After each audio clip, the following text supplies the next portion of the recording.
வணக்கம் ஸ்ரீ குபேரன் டிவி நேருக்கு லட்சுமிநாத அன்பு வணக்கங்கள். இப்போ நம்ம பார்க்க போகிறது வார ராசி பலன் 7ஆம் தேதியிலிருந்து 13ஆம் தேதி வரை எப்படி இருக்க போதான்னு பார்க்க போகிறோம். ஸோ எப்போதுமே சொல்கிறதாங்க லக்னத்துக்கு பாருங்கள். ராசிக்கு பார்ப்பதை விட லக்னத்துக்கு பாருங்கள் ரொம்ப பர்ஃபெக்டாக இருக்கும்.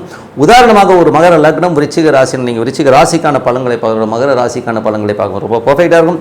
முதல்ல வர்றது பொது பலன்கள், அதுக்கப்புறம் தசாபுக்தி பலன்கள். உங்களுக்கு என்ன தசாபுக்தி அந்தரங்கள் நடக்குதோ அதை வந்து மிங்கிள் பண்ணி பாருங்கள், ரொம்ப பர்ஃபெக்டாக இருக்கும். அதுக்கப்புறம் தசாபுக்தி அந்தரங்களுக்கான பரிகாரங்கள், ஸோ என்னென்ன பரிகாரம் அந்த தசாபுக்தியில் பண்ணணுங்கிறத சொல்லியிருக்கோம். ஸோ அதை வந்து அப்ளை பண்ணி பாருங்கள், ரொம்ப பர்ஃபெக்டாக இருக்கும்.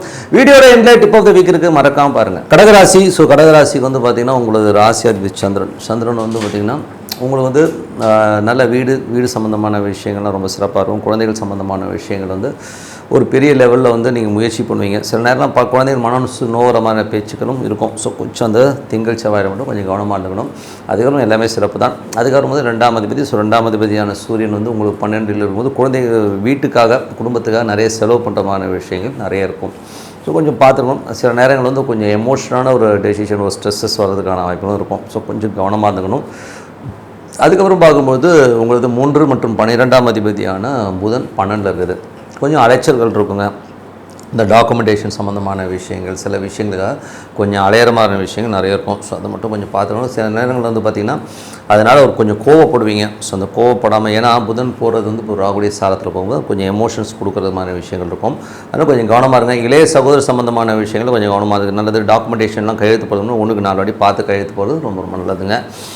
அதே ஒரு 4ஆம் அதிபதியான சுக்கிரன். ஸோ 4ஆம் அதிபதி சுக்கிரன் 11 நல்ல லாபங்கள் வரதுக்கான வாய்ப்பு இருக்குது. ரியல் எஸ்டேட் துறையில் இருக்கிறவங்களாம் வந்து பெருத்த லாபங்கள் வரதுக்கான வாய்ப்பு ரொம்ப சிறப்பாக இருக்குங்க. ஸோ அதெல்லாம் ரொம்ப சாயார் சம்மந்தமான விஷயம் நல்ல லாபம் இருக்கும். எல்லாமே சிறப்பு தான். அதுக்கப்புறம் வந்து 5ஆம் அதிபதியான செவ்வாய். ஸோ 5ஆம் செவ்வாய் வந்து 2ல் இருக்கும்போது ஆன்மீக சுற்றுலா எல்லாமே ரொம்ப சூப்பராக இருக்குங்க. சில பேர் வந்து நிறைய பிரயாணம் பண்ணுறமான விஷயங்கள், குழந்தைகளுக்காக கொஞ்சம் ஸ்டெப்பின் பண்ணி போவீங்க. ஒரு பெரிய விஷயத்துக்கு குழந்தைகளுக்கான விஷயங்கள்லாம் வந்து சிறப்பாக நடக்கும். தொழில் ரீதியான விஷயங்களும் கொஞ்சம் கவனமாக இருக்கணும். அவ்வளோதான், வேறு ஒன்றும் கிடையாது. அதுக்கப்புறம் 6ஆம் அதிபதியான குரு. 6ஆம் அதிபதியான குரு வந்து பார்த்திங்கன்னா உங்களுக்கு வந்து 12ல் இருக்கும்போது வேலையில் வந்து கொஞ்சம் அலைச்சல்கள் இருக்கும். கொஞ்சம் கவனமாக இருக்கணும். ஏன்னா வந்து சப்போஸ் வந்து கோபம் அதிகமாக இருக்கும், ஒரு எமோஷன் இருக்கிறதுக்கான கடன் சம்மந்தமான விஷயங்களை கொஞ்சம் கேர்ஃபுல்லாக இருங்க. ஸோ அந்த கடன் வந்து எதுக்காக வாங்குகிறோம், ஏன் வாங்குறோங்கிறது வந்து கொஞ்சம் பார்த்து பண்ணுறது ரொம்ப ரொம்ப நல்லது. அதுக்கப்புறம் வந்து 7ஆம் அதிபதியான சனி. ஸோ 7ஆம் அதிபதி சனி வந்து 7, 8ஆம் அதிபதி 9ல் இருக்கும்போது கொஞ்சம் தந்தை சார்ந்த உறவுகள் கொஞ்சம் டென்ஷன் கொடுக்கலாம். அதே நேரத்தில் வந்து பார்த்திங்கன்னா 7ஆம் அதிபதி 9 இருக்கும்போது கணவன் மனைவிக்கு நடுவில் வந்து சின்ன ஒரு ஸ்ட்ரெஸ்ஸஸ், இவங்க ஒரு ஊர் அவங்க ஒரு ஊர், இந்த மாதிரி போகிற மாதிரியான விஷயங்கள் இருக்கும். ஸோ அதை மட்டும் கொஞ்சம் கேர்ஃபுல்லாக பார்த்துக்கணும். மற்றபடி 8ஆம் அதிபதி 9 இருக்கும்போது அப்பாவுடைய உடல்நலம் சம்மந்தமான விஷயங்களை கொஞ்சம் கவனமாக இருக்கணும். வெளிநாட்டில் இருக்கும் சின்னதாக ஒரு விரக்தி இருக்கும். சின்னடா அது வாழ்க்கை அப்படிங்கிற மாதிரி இருக்கிற மாதிரி ஒரு சின்னதாக ஒரு விரக்தி வந்து போகும். ஸோ அதெல்லாம் வந்து ஜஸ்ட் பாசிங் க்ளவுட்ஸ் தான் வச்சுப்போமே. ஸோ அது வந்து பெருசாக பார்க்கணும் அவசியம் கிடையாது. அதுக்கப்புறம் பார்க்கும்போது 10ஆம் அதிபதியான செவ்வாய் வந்து 2 புதிய தொழில் வாய்ப்புகள்லாம் கிடைக்கும். பட் இருந்தாலும் ஒரு 5ஆம் அதிபதி என்பது கொஞ்சம் கவனமாக முதலீடு பண்ணுறது ரொம்ப ரொம்ப நல்லது. 11ல் உள்ள சுக்கிரன் வந்து சிறப்பான பலன்கள், நல்ல லாபங்கள் அள்ளி தரதுக்கான ரொம்ப நல்லது. இதுவரை பார்த்தது வந்து பொது பலன்கள். இப்போ பார்க்குறது தசாபதி பலன்கள். கடக லக்னமாக இருந்து சூரியன் தசாபதி. சூரியன் வந்து 12ல் இருக்கும்பொழுது குடும்பத்திற்காக நிறைய செலவு பண்ணுறமான விஷயங்களை நிறைய கொடுத்துரும். ஸோ கொஞ்சம் வந்து செலவுகள் குடும்பத்தில் அதிகமாக இருக்கும். சில நேரங்கள் வந்து அவங்களோட பேச்சுக்களில் வந்து கொஞ்சம் எமோஷனாகி கத்திரமான விஷயங்கள் தான் கொஞ்சம் கவனமாக பார்த்துக்க நல்லது. ஓகேங்களா? ஸோ அதுக்கப்புறம் பார்க்கும்போது வேலை விஷயங்களும் கொஞ்சம் அலைச்சல்கள் ஜாஸ்தி இருக்கும். கடக லக்னமாக வந்து சந்திரன் தசாபதி. சந்திரன் வந்து குழந்தைகளுக்கான விஷயங்கள் திங்கள் செவ்வாய் சின்ன மன வருத்தத்தை கொடுத்தாலும் அதுக்கப்புறம் எல்லாமே சிறப்பாக இருக்கும். வேலை விஷயங்கள் ரொம்ப சிறப்பாக இருக்குங்க. அதுக்கப்புறம் கடக லக்னமாக வந்து செவ்வாய் தசாபதி. செவ்வாய் வந்து சிறப்பான ஒரு புதிய தொழில் விஷயங்கள்லாம் வந்து கைகூடி வரதுக்கான வாய்ப்புலாம் இருக்குது. பட் இருந்தாலும் இன்வெஸ்ட்மெண்ட் சம்மந்தமான விஷயங்கள் ரொம்ப கேர்ஃபுல்லாக இருக்குது. ரொம்ப ரொம்ப நல்லது. கடக லக்னமாக வந்து ராகு தசாபதி. ராகு வந்து உங்களுக்கு வந்து 8ல் இருக்கும்போது ரொம்ப கவனமாக இருக்கணும். வெளி மாநிலங்கள் வெளிநாட்டினரிடம் பழகும்போதோ பேசும்போதோ கொஞ்சம் கவனமாக இருக்கிறது ரொம்ப ரொம்ப நல்லது.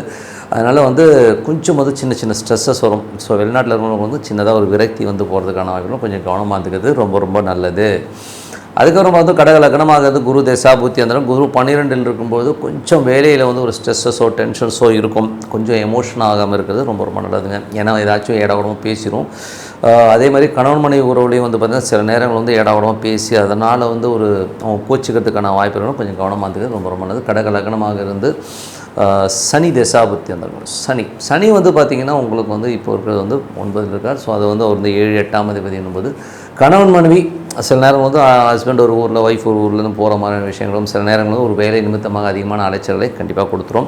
வியாபார ரீதியாகவும் நிறைய பிரயாணம் இருக்கும். ஸோ அதெல்லாம் இருக்குங்க. 8ஆம் அதிபதி வந்து 9ல் இருக்கும்போது அப்பாவுடைய உடல்நலம் சம்மந்தமான விஷயம் கொஞ்சம் கவனமாக இருந்துக்கிறது. வெளிநாட்டில் இருக்கிறவங்க வந்து சின்ன சின்ன விரக்தி வர்றதுக்கான வாய்ப்புலாம் ரொம்ப கவனமாக பார்த்துக்கணும். ஸோ கடக லக்னமாக இருந்து புதன் தசாபதி, புதன் வந்து பார்த்திங்கன்னா 12ல் இருக்கும்போது உங்களுக்கு முயற்சிகள் நிறைய அலைச்சல்கள் கொடுத்துரும். ஸோ நிறைய அலைச்சல்கள் இருந்தாலும் கொஞ்சம் உங்கள் பொறுமையாக ஹேண்டில் பண்ணுறது ரொம்ப ரொம்ப நல்லது. ஏன்னா கொஞ்சம் எமோஷன் ஆவீங்க. அந்த எமோஷன்ஸை மட்டும் கட் பண்ணிவிட்டு உட்காந்து பொறுமையாக யோசித்து முடிவெடுக்க ரொம்ப ஒரு சிறப்பான பலன்கள் இருக்கும்.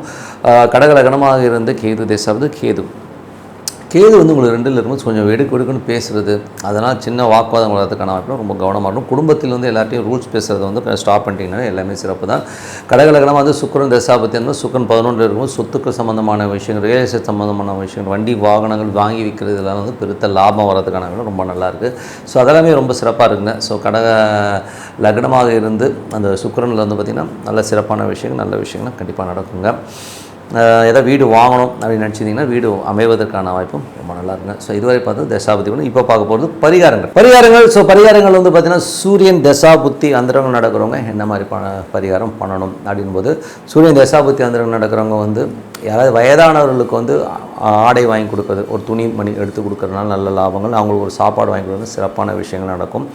ஸோ அது வந்து சூரிய தசாபுத்தி அந்தரம் நடக்கும், கண்டிப்பாக பண்ணுங்க. ஸோ அதுக்கப்புறம் சந்திரன் தசாபுத்தி அந்தரம் நடக்கும்போது ஏதாவது சாப்பாடோ அரிசியோ தேவையானவங்க ஒரு கஷ்டப்படுறவங்க ஒரு 5 கிலோ அரிசி வாங்கி கொடுக்குறாங்க, இல்லை சாப்பாடு வாங்கி கொடுக்குறது. அதுவும் வந்து எப்போ வாங்கி கொடுக்கணும் போது உங்கள் திங்கட்கிழமைகளில் வந்து வாங்கி கொடுக்க ரொம்ப சிறப்பான பலன்களை கண்டிப்பாக கொடுக்குங்க. ஸோ யாருக்கெல்லாம் வந்து செவ்வாய் தசாபுத்தி அந்தரம் நடக்குது, செவ்வாய்க்கிழமைகளில் வந்து பார்த்திங்கன்னா தோரம் பருப்பு வந்து தானம் பண்ணுறது ரொம்ப ரொம்ப சிறப்புங்க. ஸோ அது வந்து ரொம்ப சூப்பராக இருக்கும்.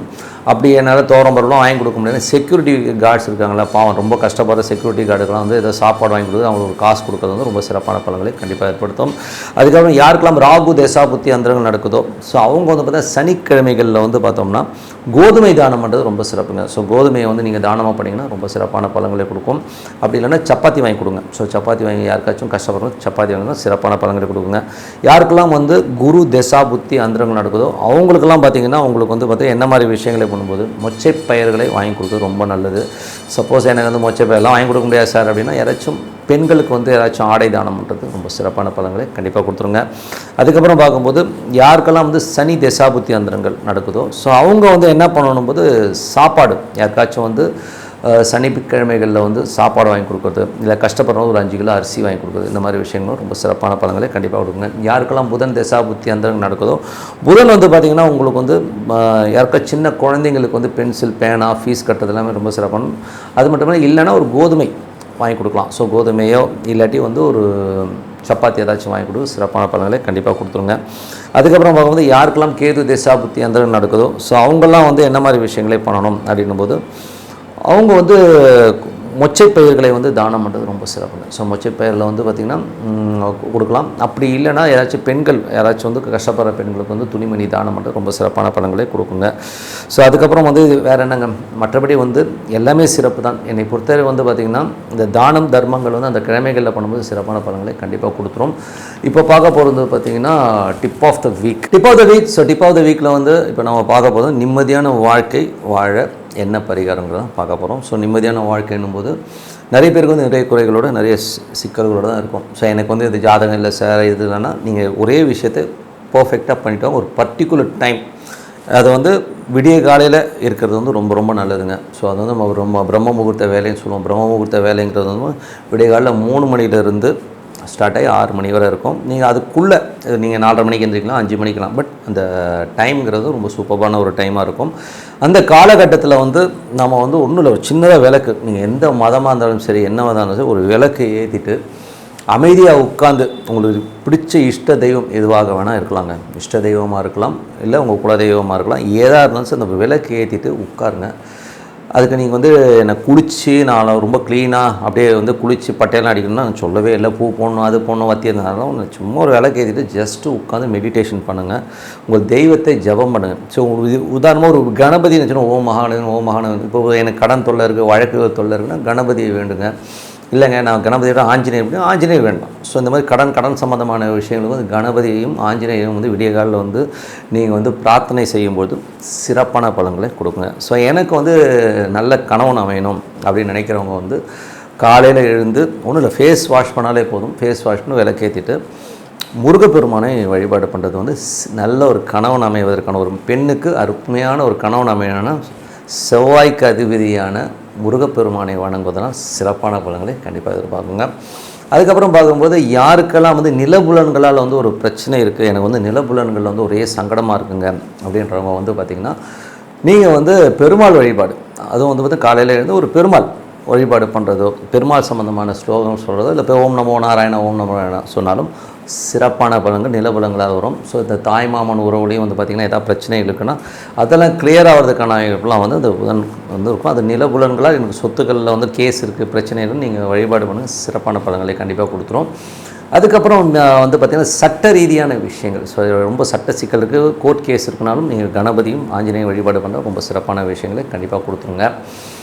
அதுக்கப்புறம் பார்க்கும்போது ஆண்கள், ஸோ எனக்கு வந்து கல்யாணமே ஆகலைங்க, ரொம்ப நாளாக வந்து நாங்கள் திருமணத்துக்காக எதிர்பார்த்துட்டு இருந்தேன், பட் ஆனால் எனக்கு வந்து திருமணம் ஆகலை அப்படிங்கிறவங்க வந்து வெள்ளிக்கிழமைகளில் வந்து மகாலட்சுமியை வழிபாடு பண்ணுறது ரொம்ப சிறப்பான பலன். டெய்லி எழுந்து காலையில் அந்த விடிய காலையில் வந்து ஃபேஸ் வாஷ் பண்ணிட்டு ஓம் மகாலட்சுமி நான் ஓம் மகாலட்சுமி மனசார வந்து பிரார்த்தனை பண்ணும்போது அற்புதமான பலன்களை கண்டிப்பாக கொடுத்துருங்க. ஸோ அதுக்கப்புறம் தொழில் ரீதியான விஷயங்களில் வந்து எனக்கு வந்து பாதிப்பு இருக்கும்போது குல தெய்வங்களை வழிபாடு பண்ணுறது ரொம்ப ரொம்ப நல்லது. ஸோ காலையில் எழுந்து எல்லோருமே குலதெய்வம் வழிபாடு பண்ணுறது காலையில் ரொம்ப நல்லது. தொழில் ரீதியான இருக்க பிரச்சனைகளை தீர்வு பண்ணணுன்னா நம்ம சனீஸ்வர பகவானை கும்பிடலாம், இல்லை நீங்கள் வந்து உங்கள் குலதெய்வத்தை வந்து வழிபாடு ஒரு கற்பனசாமியை வணங்குறீங்கன்னா ஓம் கற்பனசாமி நம்ம ஓம் கற்பனசாமி வணங்குறது ரொம்ப சிறப்பான பலன்களை கொடுக்கும். அப்படி எனக்கு குலதெய்வமே தெரியாதுங்க அப்படிங்கிறவங்க ஹரிஹர சுதன் ஐயப்பனை வணங்குவதனால் உங்களுக்கு வந்து அந்த தொழில் ரீதியான பிரச்சனைகளில் வந்து கண்டிப்பான ஒரு நல்ல தீர்வாக அமையுங்க. அதுக்கப்புறம் சில பேர் குழந்தை இல்லாதவர்கள் என்ன பண்ணலான்னும் போது தட்சிணாமூர்த்தி இல்லைன்னா யாராச்சும் ஒரு மகான்களை வழிபாடு பண்ணுறதுனால வந்து குழந்தை பேர் கிடைக்கிறதுக்கான வாய்ப்புலாம் இருக்குது. அதுவும் வந்து பார்த்திங்கன்னா பௌர்ணமிகளில் வந்து அந்த குழந்தை பேர் வேண்டி விரதம் இருந்து நீங்கள் வந்து அந்த சித்தர் சமாதிகளுக்கு போயிட்டு வழிபாடு பண்ணும்போது சிறப்பான பலன்களை கண்டிப்பாக கொடுத்துருங்க. ஸோ இதெல்லாம் வந்து ஒரு அதே மாதிரி வேலை விஷயங்கள், ஸோ எனக்கு வந்து வேலை இல்லைங்க, எனக்கு வந்து வேலை சரியாக அமைய மாட்டேங்குதுன்றவங்களும் நீங்கள் வந்து ஒன்று நீங்கள் வந்து உங்களுடைய குலதெய்வத்தை வேண்டதுனால நல்ல வேலை கிடைக்கும். இல்லைங்க எனக்கு குலதெய்வம் தெரியும் ஹரிஹர சுதன் ஐயப்பனை வந்து ஓம் ஐயப்பான ஓம் ஐயப்பனும் நீங்கள் வந்து சாண்டிங் பண்ணி பாருங்கள். இதில் வந்து அந்த பர்டிகுலர் டைம் அதுதான் ரொம்ப முக்கியம். விடிய காலையில் பண்ணுறது ரொம்ப அதுவும் 3லிருந்து 6 மணிக்குள்ளே நீங்கள் பண்ணிங்கன்னா ரொம்ப சிறப்பான பலன்கள் கொடுக்கும். இல்லைங்க எனக்கு அதெல்லாம் முடியாதுங்கன்றவங்க வந்து நைட்டு சப்போஸ் வந்து நான் வரதே நைட் ஆகிடுங்க பரவாயில்லன்னா நைட் வந்து ஃபேஸ் வாஷ் பண்ணிவிட்டு அட்லீஸ்ட் சைலன்ஸ் தான் இதில் ரொம்ப முக்கியம். ஓகேங்களா, ஒரு சைலண்ட்டான நேரத்தில் வந்து ஒரு 15 நிமிஷம் நீங்கள் இந்த மாதிரி விஷயங்கள் பண்ணிட்டு வாங்க. லைஃப்பில் வந்து பார்த்திங்கன்னா நீங்கள் அடுத்த கட்டத்தில் ஆட்டோமேட்டிக்காக மூவ் ஆகி போவீங்க. இது வந்து அற்புதமான விஷயங்களை கண்டிப்பாக கொடுக்கும். இன்னொரு பெரிய விஷயம் என்னென்னா உங்களை வந்து காப்பாற்றுற தெய்வம் இருக்கும். உங்கள் ஜனனகால ஜாதகத்தில் வந்து கர்ணம்னு ஒன்று இருக்கும். இந்த கர்ண தேவதைக்கு என்ன சாமிங்கிறத பார்த்து அதை நீங்கள் வந்து வணங்கினீங்கன்னா சிறப்பான பலன்களை கொடுத்துருங்க. ஸோ வந்து ரொம்ப சிறப்பான பலன்கள் இந்த வழிபாடு தொடருங்கள். அற்புதமான விஷயங்கள் உங்களுக்கு கைக்கு வரும். உங்கள் வாழ்க்கையில் அடுத்த கட்டத்துக்கு கண்டிப்பாக முன்னேறுவீங்கன்னு சொல்லிட்டு உங்களோட வீடியோ இருக்குது உங்கள் லக்ஷ்மி நாராயணன். எங்கள் சேனலை சப்ஸ்கிரைப் பண்ணுங்கள். நன்றி. ஸ்ரீ குபேரன் டிவியை பார்த்தமைக்கு நன்றிகள். மேலும் இது போன்ற தகவல்களை தெரிந்து கொள்ள ஸ்ரீ குபேரன் டிவியை சப்ஸ்கிரைப் செய்யுங்கள். மறக்காமல் பெல் ஐக்கானை கிளிக் செய்யுங்கள்.